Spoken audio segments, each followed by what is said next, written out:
Verset 13.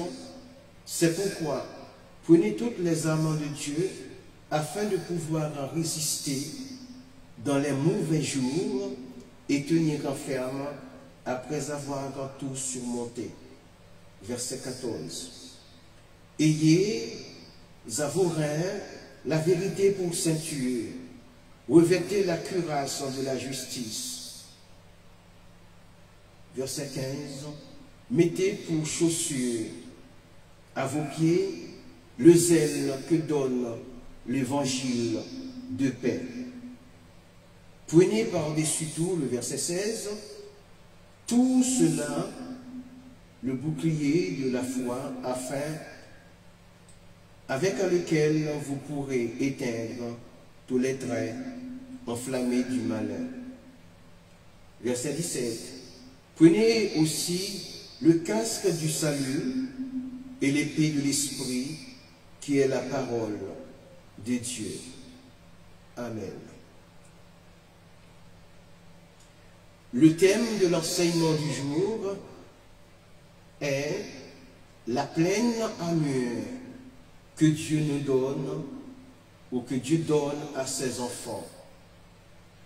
L'épître aux Éphésiens et particulièrement le passage du chapitre 6, versets 10 à 18, est un contexte fondamental pour comprendre la vie chrétienne comme un combat spirituel. L'apôtre Paul y exhorte les croyants à revêtir la pleine armure de Dieu pour pouvoir tenir ferme face aux attaques du diable. Ce passage n'est pas seulement une métaphore, il représente une réalité profonde de la vie spirituelle et les outils que Dieu nous offre pour y faire face. Dans le verset 10 du chapitre 6, l'appel à la force est central.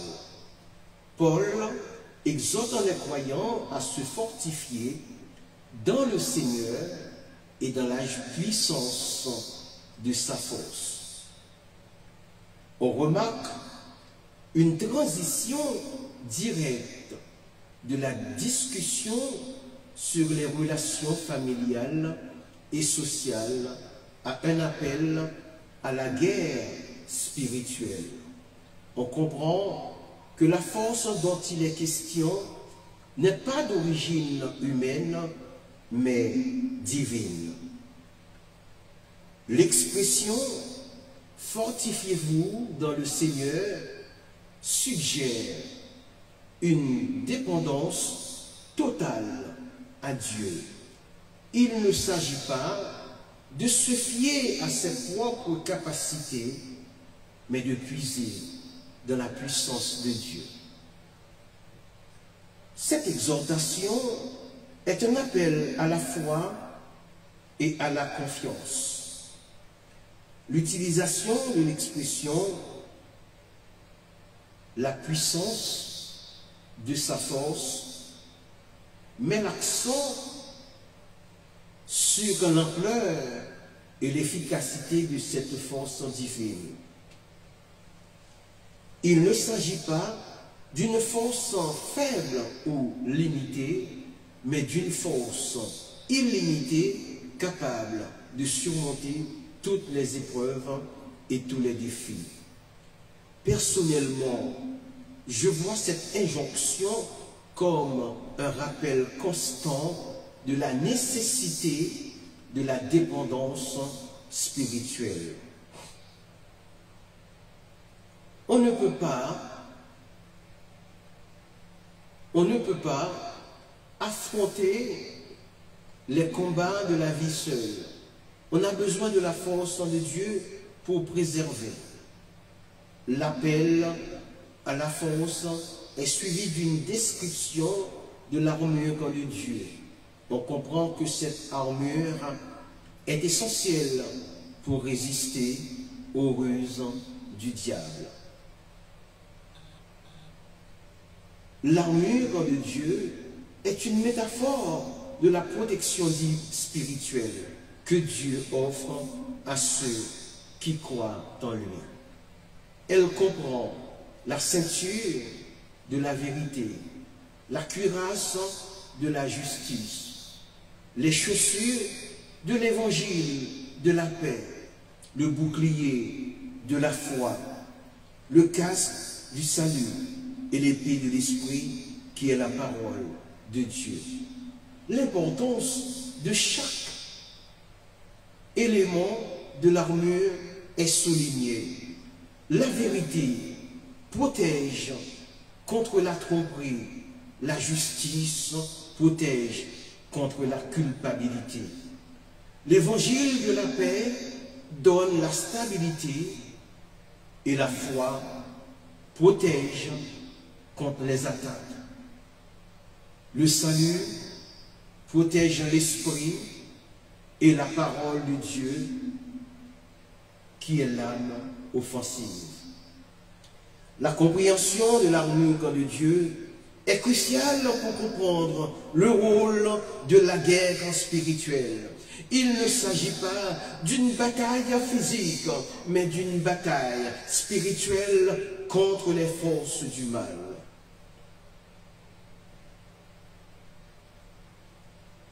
En vérité, on doit se préparer à cette bataille en revêtant toute l'armure de Dieu.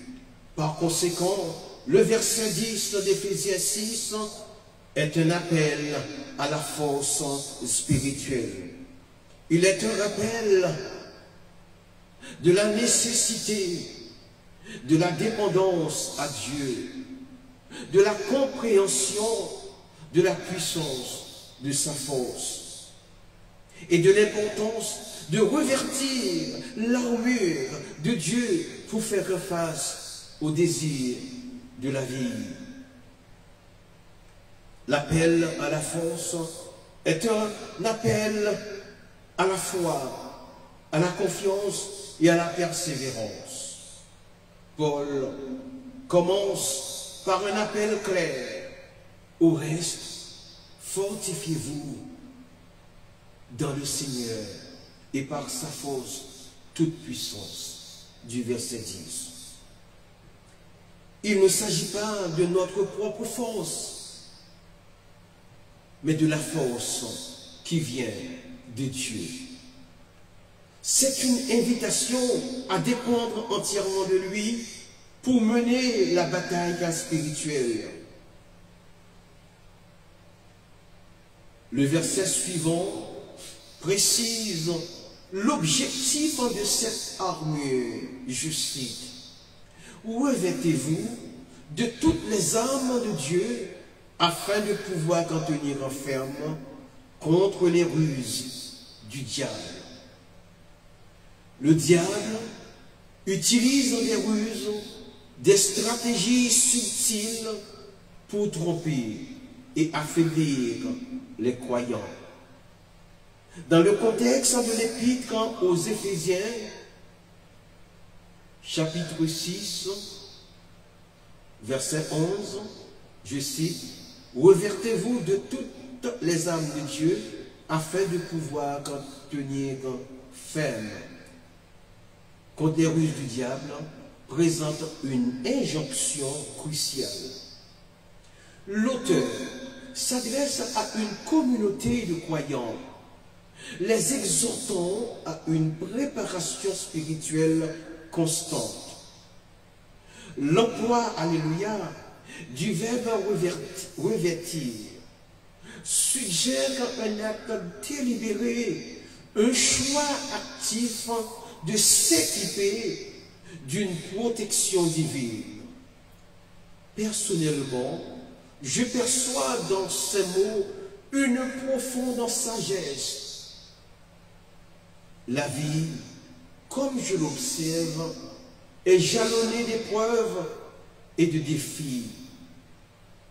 Le diable ou l'adversaire représente ici les forces du mal, les tentations, les doutes, les obstacles qui cherchent à saper la foi et la détermination.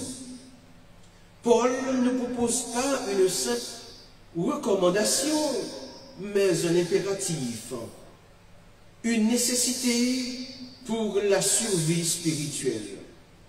L'expression « toutes les âmes de Dieu » est essentielle. Elle ne se réfère pas à des âmes physiques, mais à des attributs spirituels. On pourrait envisager la foi, la justice, la paix, la vérité, le salut et la parole de Dieu comme autant d'éléments de cette armure. Chaque composant a sa fonction et leur ensemble assure une protection complète. L'auteur souligne, alléluia, l'importance de cette totalité. Ne pas s'équiper entièrement, c'est s'exposer à la vulnérabilité. L'objectif est clair. Il ne s'agit pas seulement de survivre, mais de résister, de persévérer face à l'adversité. La fermeté implique la constance, la détermination et la capacité de rester inébranlable malgré les assauts. L'auteur semble anticiper la complexité des stratégies adverses, qualifiées de ruses. Ces ruses en peuvent en prendre de nombreuses formes de tensions subtiles aux attaques directes, nécessitant une vigilance constante et une préparation spirituelle continue. En somme, Éphésiens 6, verset 11, est un appel à l'action. Il invite à une introspection, à une prise de conscience de la vérité spirituelle et à une préparation active. Pour moi, ce verset est un rappel constant de la nécessité de cultiver une vie spirituelle forte, ancrée dans la foi et équipée pour affronter les défis de l'existence. Un point crucial que Paul souligne est la nature de notre adversaire. Car, qu'en dit-il, nous n'avons pas à lutter contre la chair et le sang, mais contre les dominations, contre les autorités maléfiques, contre les principes de ce monde de ténèbres, contre les esprits méchants dans les lieux célestes. Cela signifie que nos véritables ennemis ne sont pas les personnes qui sont autour de nous, mais les forces spirituelles maléfiques qui opèrent dans le monde. Cette compréhension est essentielle pour éviter de personnaliser les conflits et de se concentrer sur la véritable source du mal.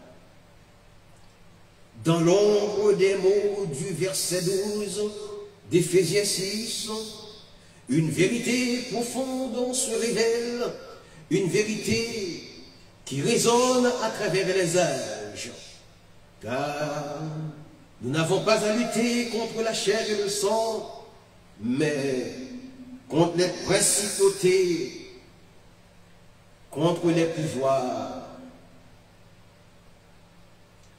contre les dominateurs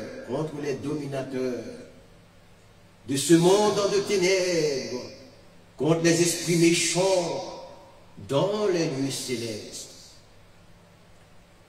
Cette déclaration, bien que brève, est une lourde sens et offre un aperçu de la nature du conflit spirituel qui façonne l'existence humaine. Je me suis souvent interrogé sur la portée de ces paroles.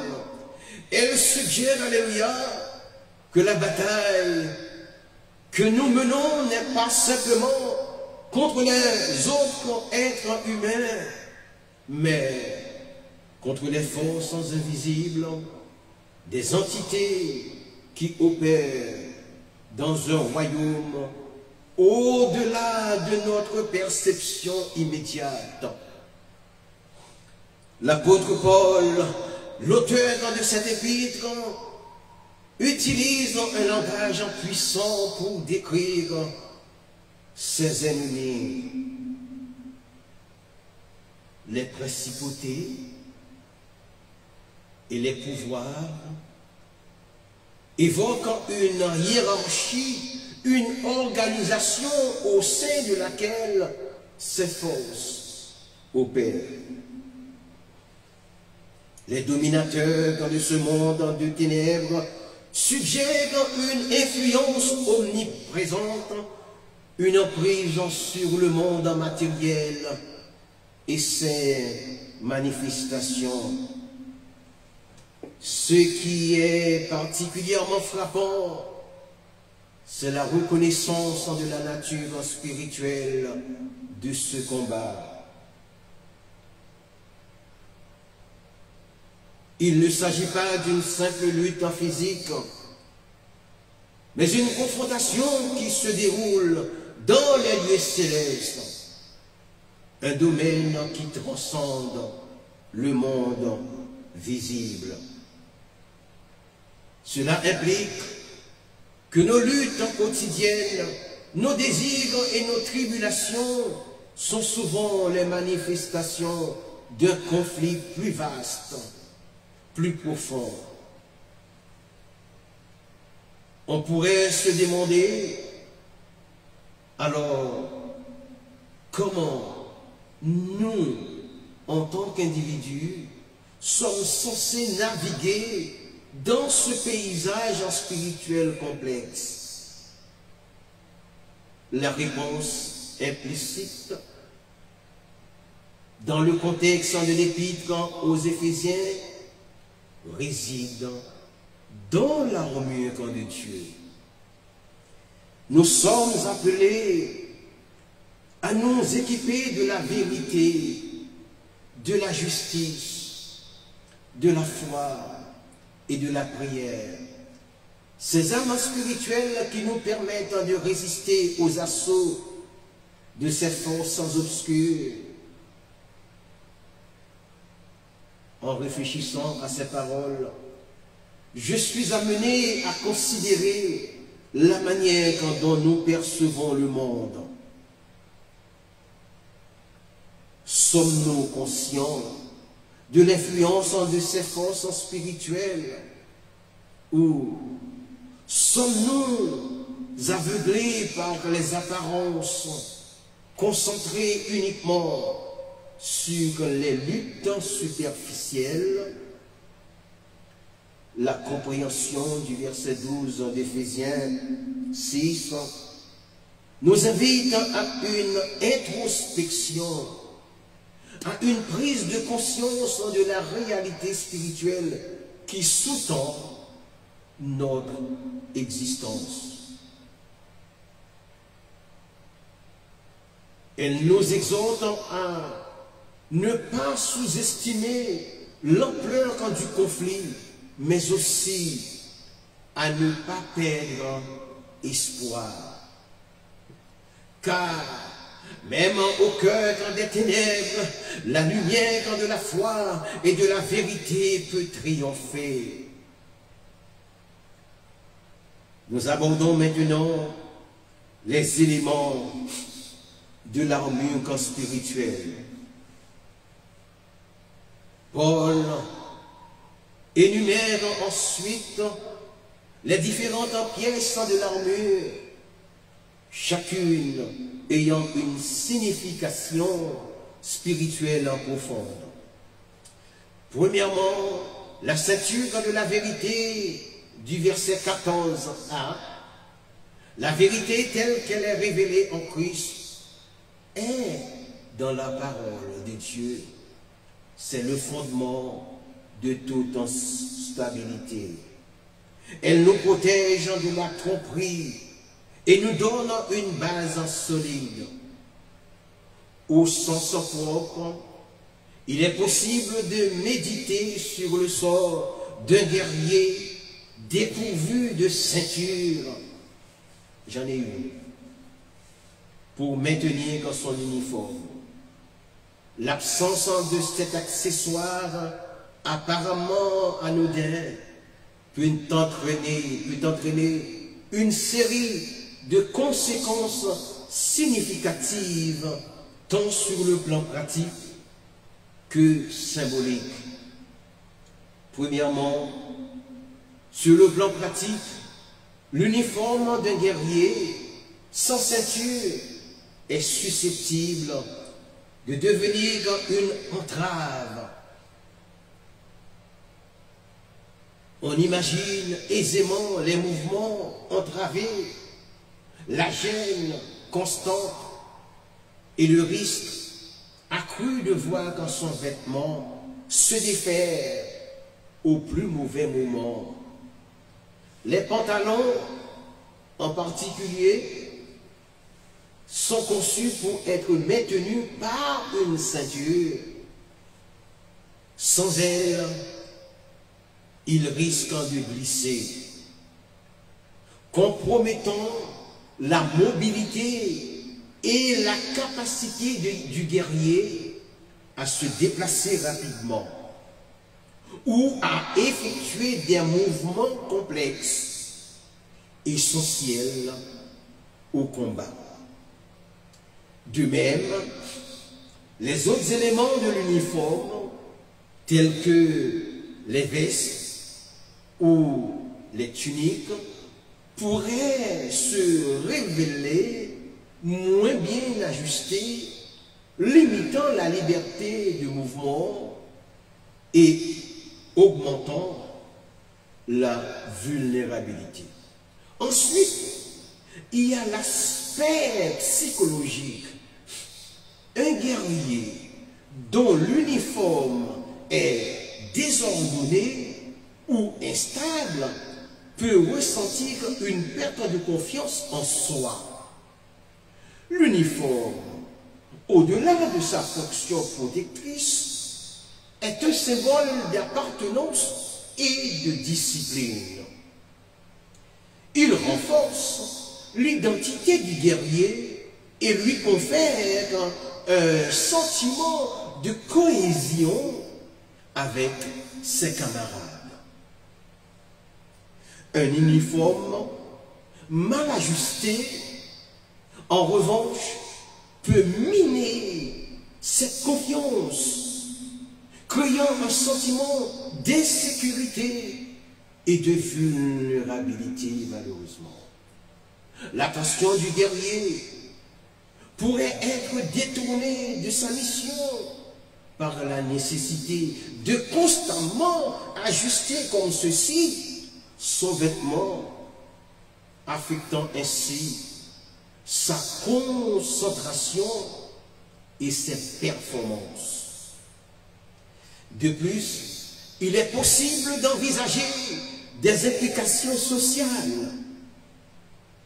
Dans de nombreuses cultures, l'uniforme est un signe de statut et de respect. Un guerrier dont l'uniforme est négligé pourrait être perçu comme manquant de discipline et de sérieux. Cela pourrait entraîner une perte de respect de la part de ses supérieurs et de ses pairs,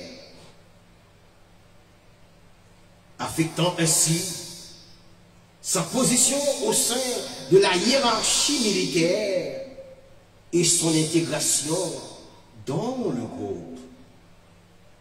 L'absence de ceinture pourrait donc être interprétée comme un signe de rébellion, d'incompétence ou de mépris des règles, ce qui pourrait entraîner des sanctions.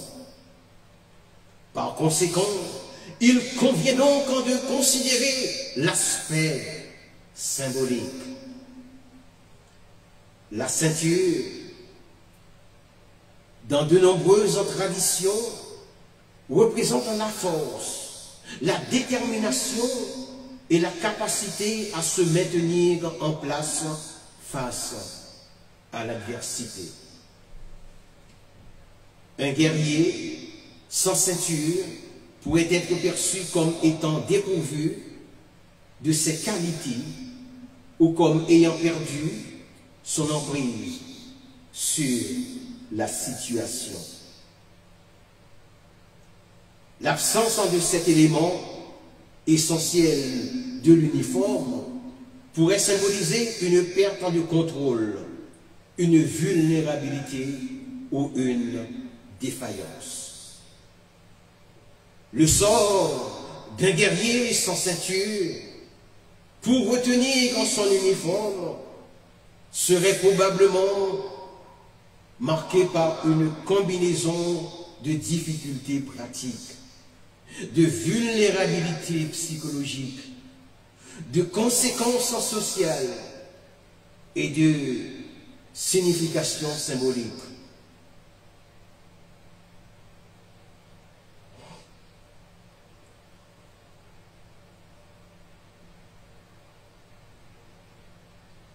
L'absence de cet accessoire, bien que paraissant mineur, pourrait avoir des répercussions importantes sur sa capacité à combattre, son moral, sa position au sein de son groupe et la perception qu'il a de lui-même, et cela sur le plan pratique.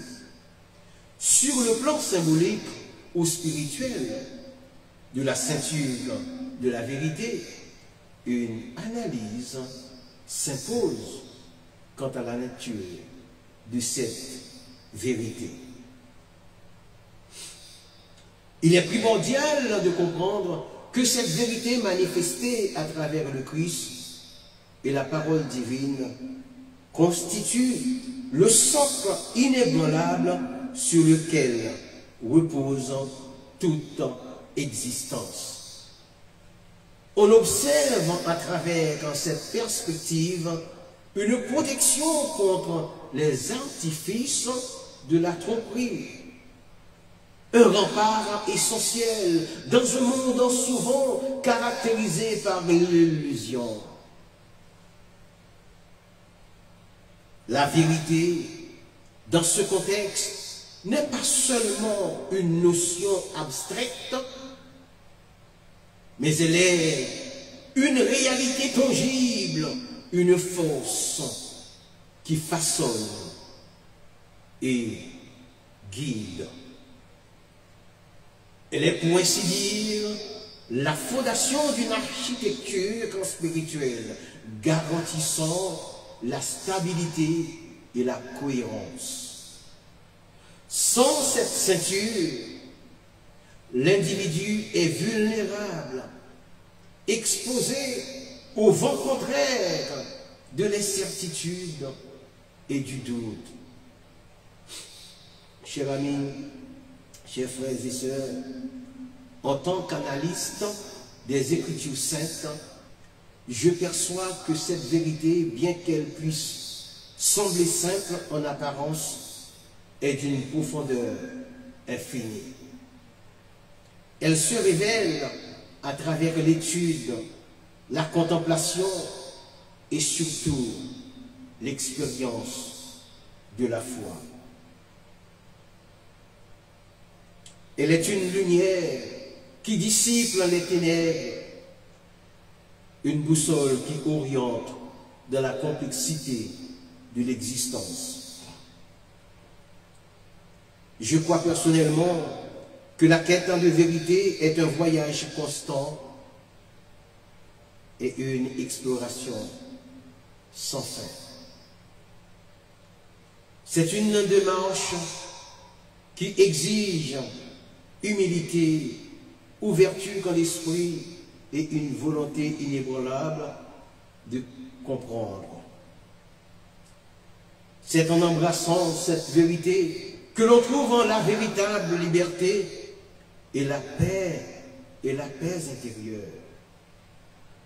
Deuxièmement, la cuirasse de la justice, du verset 14 en B.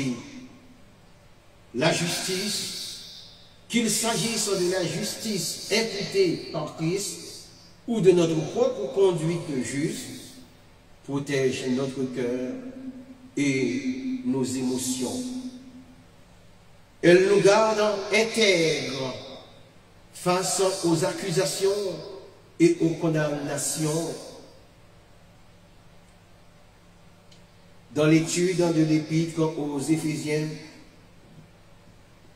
la métaphore de l'armure du chrétien se révèle être une puissante représentation de la protection spirituelle.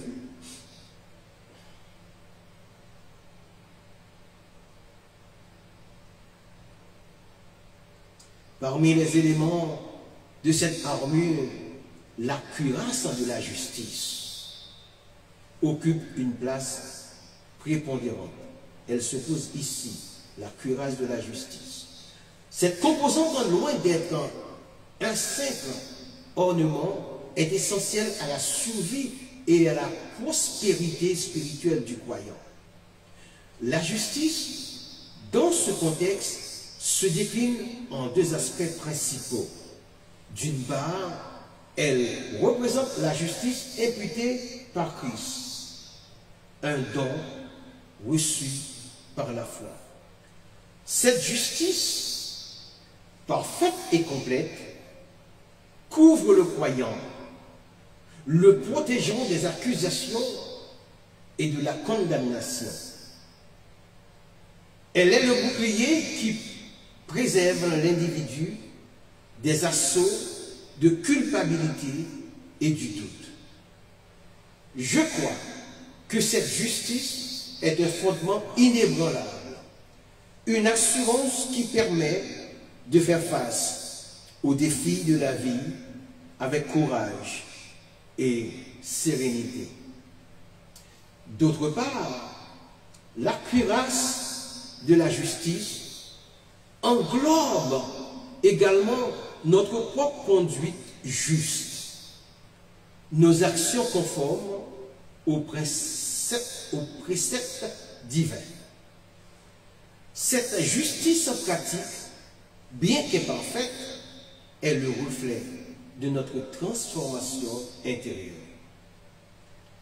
Elle est le fruit de l'œuvre de l'Esprit Saint en nous, un témoignage de notre engagement à vivre selon la volonté de Dieu. En agissant avec intégrité et droiture, nous fortifions notre propre cœur, le protégeant des blessures infligées par le péché et les mauvaises actions.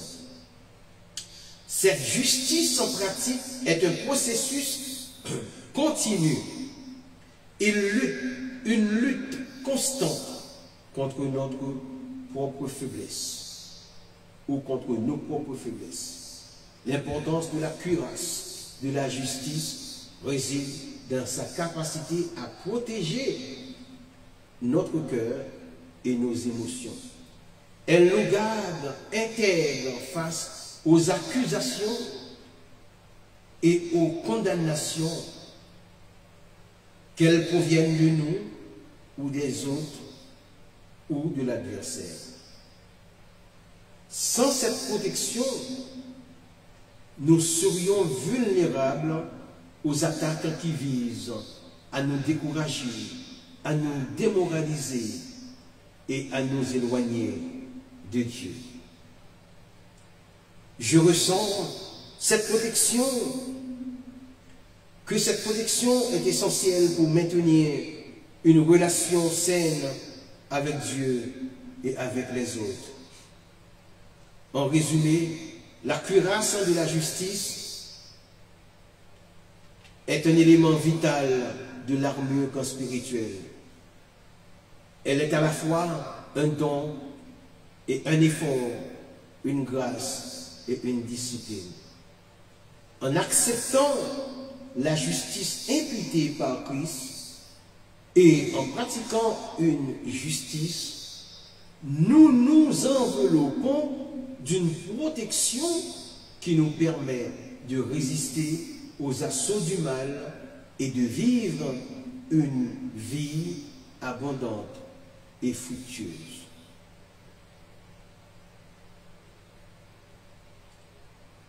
Troisièmement, les chaussures du zèle que donne l'évangile de paix, du verset 15.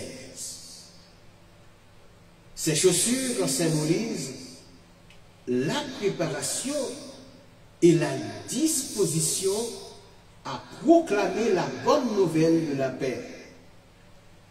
Elles nous permettent de nous déplacer avec assurance, apportant l'espoir là où il n'y en a point. Lorsque l'on parle de zèle pour chaussures, dans ce contexte, cela sous-entend en effet la nécessité de chaussures légères et adaptées qui permettent aux combattants d'être prompts et agiles. Des chaussures lourdes ou inadaptées peuvent entraver les mouvements, ralentir la progression et fatiguer inutilement. En somme, des chaussures bien choisies sont cruciales pour la réactivité, la vitesse et l'endurance du combattant sur le terrain. Dans l'examen des chaussures du zèle que donne l'évangile de paix, il est impératif de considérer la profondeur symbolique de cet accessoire spirituel. Ces chaussures, loin d'être de simples ornements, incarnent la préparation active et la disposition volontaire à diffuser la bonne nouvelle de la paix. Elles ne sont pas seulement des objectifs physiques, mais aussi des représentations tangibles de l'état d'esprit et de la mission du croyant.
Personnellement, je perçois ces chaussures comme une métaphore de la mobilité.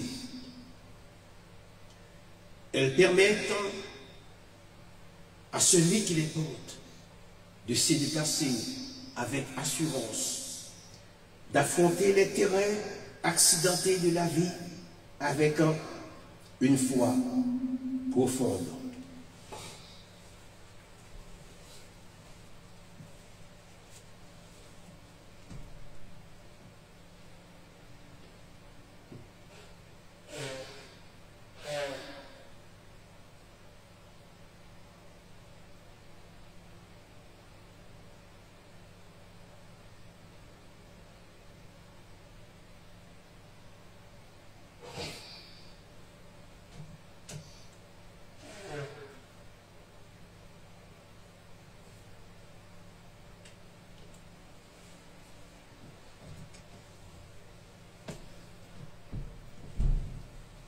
Alléluia.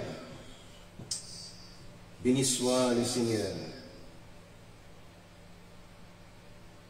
Nous parlions des chaussures.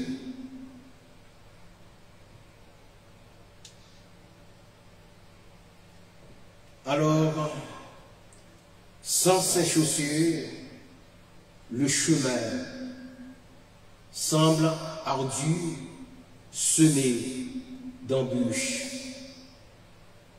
et de doutes. D'un point de vue analytique, il est clair que ces chaussures sont essentielles à la mission évangélique.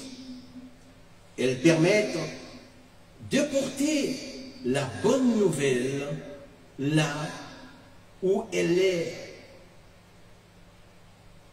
le plus nécessaire, dans les lieux de souffrance, de conflit et de désespoir.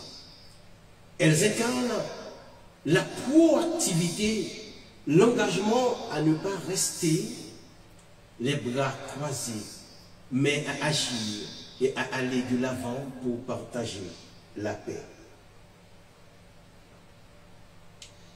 Ces chaussures sont un rappel constant que la foi ne se limite pas à la contemplation, mais exige une action concrète. En considérant la perspective du porteur, on peut imaginer l'importance psychologique de ces chaussures. Alléluia.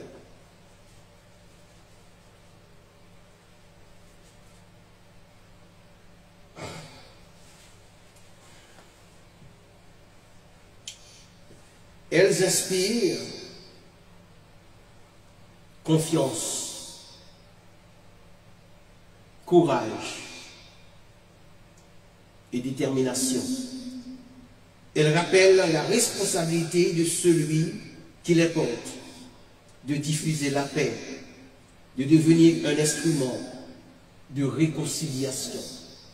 Elles sont un symbole de la mission, un rappel constant de l'appel à servir et à aimer son prochain.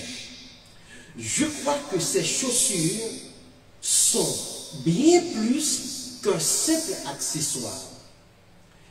Elles sont l'expression de la foi en mouvement, une invitation à marcher avec assurance sur le chemin de la paix. Quatrièmement, le bouclier de la foi du verset 16. La foi est l'arme défensive par excellence capable d'éteindre tous les traits enflammés du malin. C'est par la confiance inébranlable de Dieu, en Dieu plutôt, que nous repoussons les doutes, les peurs et les tentations. Le bouclier de la foi, tel qu'il est présenté, constitue une arme défensive d'une importance capitale. Dans l'examen de cette métaphore, on constate que la foi est envisagée comme un rempart, une protection contre les assauts du mal. L'auteur en souligne que ce bouclier est capable d'éteindre tous les traits enflammés du malheur. Cette formulation suggère une lutte, un combat spirituel où la foi sert de bouclier pour préserver l'individu des attaques. En tant qu'analyste des textes sacrés, je remarque que cette image met l'accent sur la nature dynamique de la foi. Ce n'est pas simplement une croyance passive, mais une force active, capable de neutraliser les forces négatives. L'expression très enflammée évoque des attaques vives, potentiellement destructrices, qui sont dirigées contre l'individu. La foi, en tant que bouclier, offre une résistance à ces attaques, assurant la survie spirituelle. En ce qui me concerne, je comprends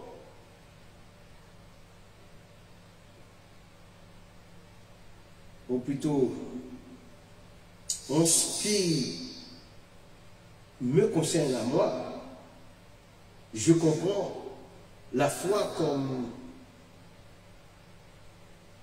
une confiance inébranlable en Dieu. C'est cette confiance qui permet de repousser les doutes, les peurs et les tentations. Je crois que la foi est une source de force intérieure, une capacité à préserver ou à se préserver face à l'adversité. Elle offre une perspective, une assurance que l'on n'est pas seul dans la lutte. L'importance de la foi réside dans sa capacité à protéger l'individu contre les assauts psychologiques et spirituels. Les doutes, les peurs et les tentations sont des ennemis insidieux qui peuvent miner la volonté et affaiblir la détermination.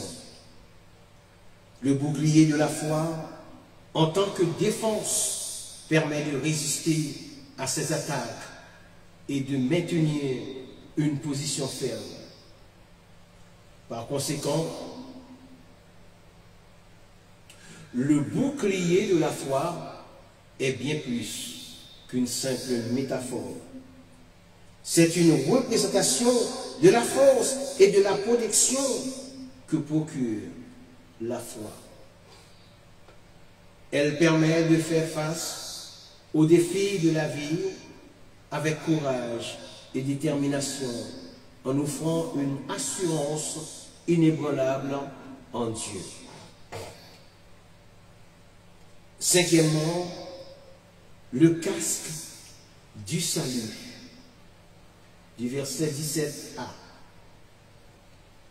Le salut, notre assurance en Christ, protège nos pensées et notre esprit. Il nous assure que nous sommes rachetés et que notre avenir est entre les mains de Dieu, nous libérant de l'anxiété et du désespoir. Le casque du combattant symbolise en effet la protection de la tête, un élément crucial. La tête, en tant que siège de l'intelligence, abrite nos pensées, notre stratégie et notre discernement. C'est aussi un organe vital qui contrôle toutes les fonctions de notre corps. Ainsi, Protéger cette partie du corps est fondamental, que ce soit au sens propre, sur un champ de bataille, ou au sens figuré dans la vie, en protégeant nos facultés mentales et notre capacité à penser clairement. Le casque du salut est une métaphore puissante, est souvent perçu comme une protection essentielle dans le contexte spirituel. Dans cette perspective, le salut, défini comme l'assurance en Christ, devient un bouclier pour l'esprit et les pensées. Cette assurance, cette conviction profonde est comparée à un casque, une armure cruciale dans le combat spirituel.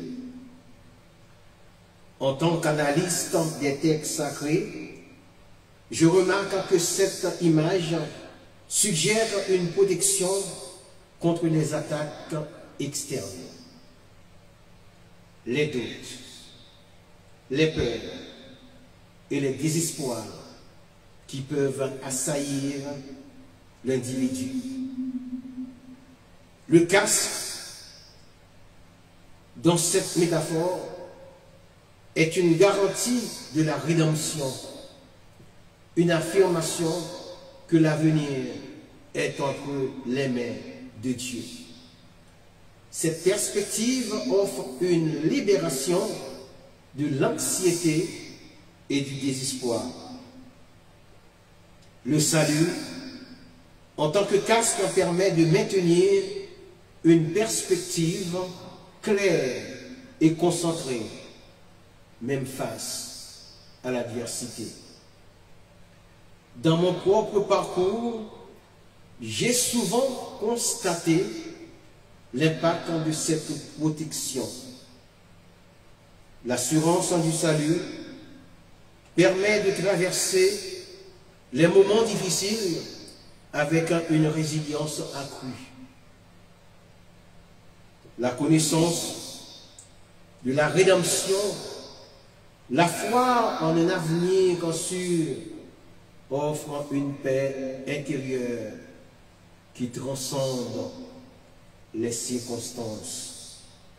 C'est comme si avec le casque, je parle du casque du salut, les pensées sont préservées, les esprits sont fortifiés et la perspective reste concentrée sur l'espoir. Cette assurance est un rappel constant de la grâce divine, une source de force et de courage. Sixièmement, l'épée de l'esprit, qui est la parole de Dieu, du verset 17b. C'est la seule arme offensive de l'armure. La parole de Dieu est vivante, puissante et tranchante. Elle est l'outil que le Saint-Esprit utilise pour combattre les mensonges et les forteresses spirituelles.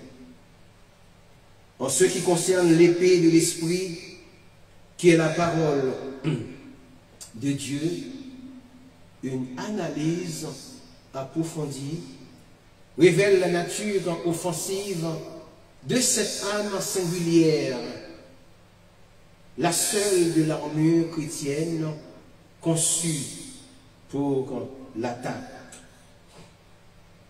En tant qu'individu, on peut être frappé par l'importance accordée à cette arme dans le contexte spirituel. La parole de Dieu, selon cette perspective, n'est pas simplement un ensemble d'enseignements ou de préceptes moraux, mais une entité vivante et dynamique, dotée d'une puissance inhérente. Selon Hébreux 4, verset 12, elle est une épée à deux tranchants. Du point de vue de l'individu, l'expérience de la parole de Dieu est souvent perçue comme une confrontation directe à la vérité. On réalise que cette parole est capable de pénétrer les couches les plus profondes de l'être, discernant les pensées et les intentions du cœur. Elle agit comme un miroir, révélant les faiblesses et les contradictions internes. En tant qu'outil, elle permet de déconstruire les mensonges qui ont pu s'installer dans l'esprit et de combattre les forteresses spirituelles maléfiques. Ces barrières érigées par le doute, la peur et l'incrédulité. L'Esprit Saint, dans cette dynamique, apparaît comme l'agent principal, celui qui manie l'épée. Il utilise la parole de Dieu pour opérer un travail de transformation.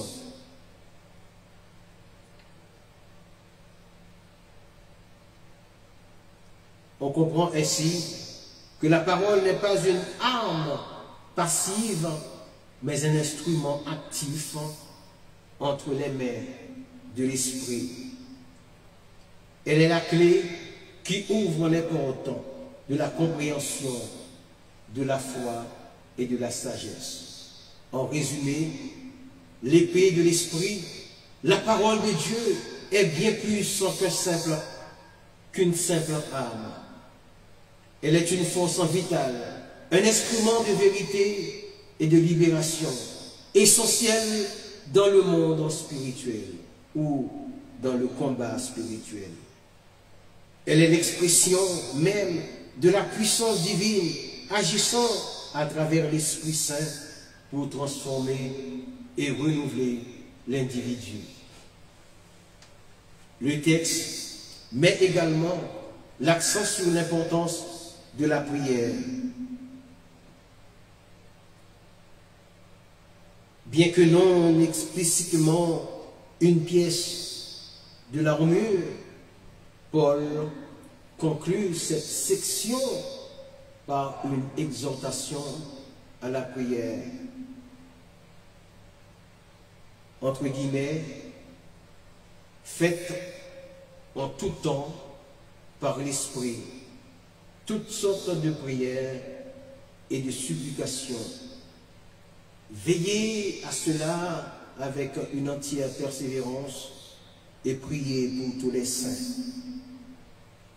La prière est le moyen par lequel nous activons et maintenons l'efficacité de l'armure. C'est une communication constante avec notre commandant en chef, le Christ. Nous permettons de recevoir des directives et du soutien. Dans le vaste récit de l'épître aux Éphésiens, le verset 18 du chapitre 6, présenté comme un point d'ancrage spirituel, une invitation à une pratique essentielle pour le croyant. Ce verset, au cœur d'une section traitant de l'armure de Dieu, transcende le simple conseil pour devenir une directive fondamentale pour la foi chrétienne. L'auteur, dans sa sagesse, nous exhorte à prier en tout temps par l'Esprit avec toutes sortes de prières et de supplications. Cette phrase, en apparence simple, révèle une profondeur significative. L'expression en tout temps suggère une constante, une disponibilité spirituelle qui doit imprégner chaque aspect de notre existence. Il ne s'agit pas seulement de prier à des moments spécifiques, mais de maintenir une communication ininterrompue ou bien ininterrompue avec Dieu. La mention de l'Esprit est cruciale. Elle souligne que la prière véritable n'est pas une simple récitation de mots, mais une œuvre de l'Esprit Saint en nous. C'est l'Esprit qui nous guide, qui intercède pour nous et qui nous permet de nous approcher de Dieu avec sincérité et humilité. Sans l'aide de l'Esprit, la prière risque de devenir une routine vide de sens. L'auteur en poursuit en mentionnant, je cite, toutes sortes de prières et de supplications. Cela implique une diversité dans notre approche de la prière. Nous sommes donc encouragés à exprimer nos louanges, nos actions de grâce, nos confessions, nos requêtes et nos intercessions. La prière devient ainsi un dialogue riche et varié, reflétant la complexité de notre relation avec Dieu et les multiples facettes de notre vie. En tant qu'analyste des textes sacrés, je peux témoigner de l'importance de cette pratique. J'ai souvent constaté que lorsque je néglige la prière, ma perception du monde en devient trouble et mes actions manquent de clarté. C'est dans la prière que je trouve la force de résister aux tentations, la sagesse de prendre des décisions éclairées et la paix qui surpasse toute intelligence. La dernière partie du verset qui nous invite, je sais, à veiller et à persévérer est également essentielle. La prière exige de la vigilance.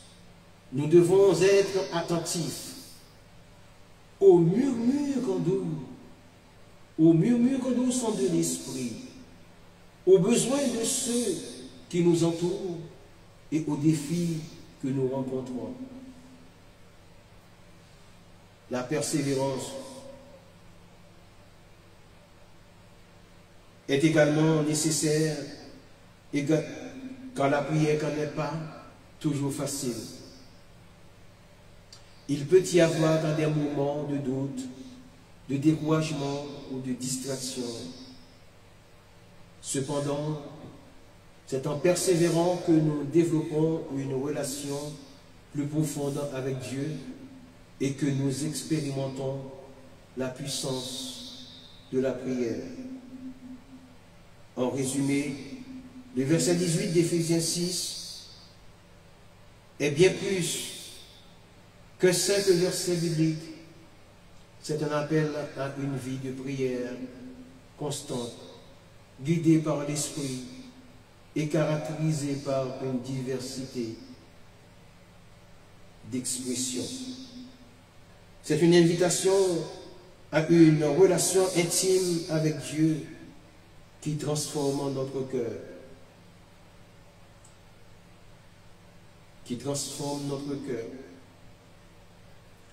renouvelle notre esprit et nous donne la force de vivre une vie qui lui est agréable.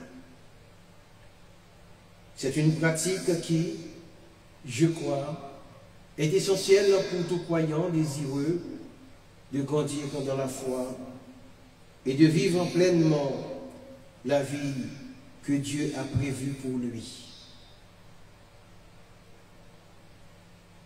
Chers amis, chers frères et sœurs, de loin, j'espère vivement que ces éclairages vous apporteront de l'argent dividende spirituel dans le précieux nom de Jésus.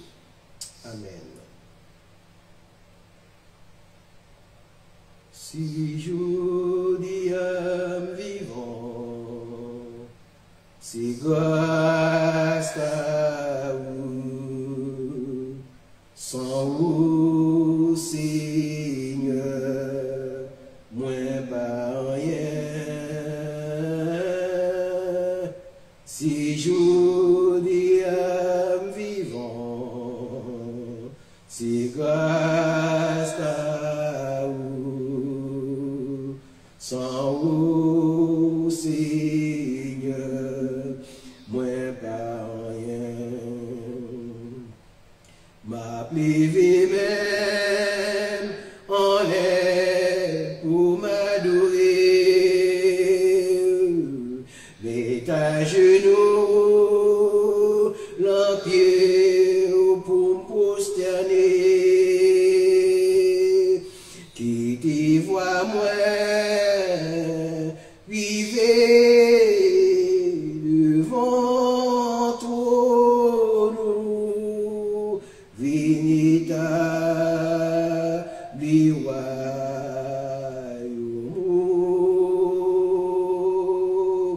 qui t'y voit moi, vivez devant toi, Vinita biwayo.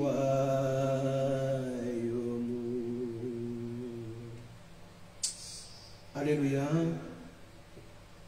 Je vous reverrai peut-être cet après-midi pour un autre service pour nos amis anglophones. Amen. À dimanche et que Dieu vous bénisse.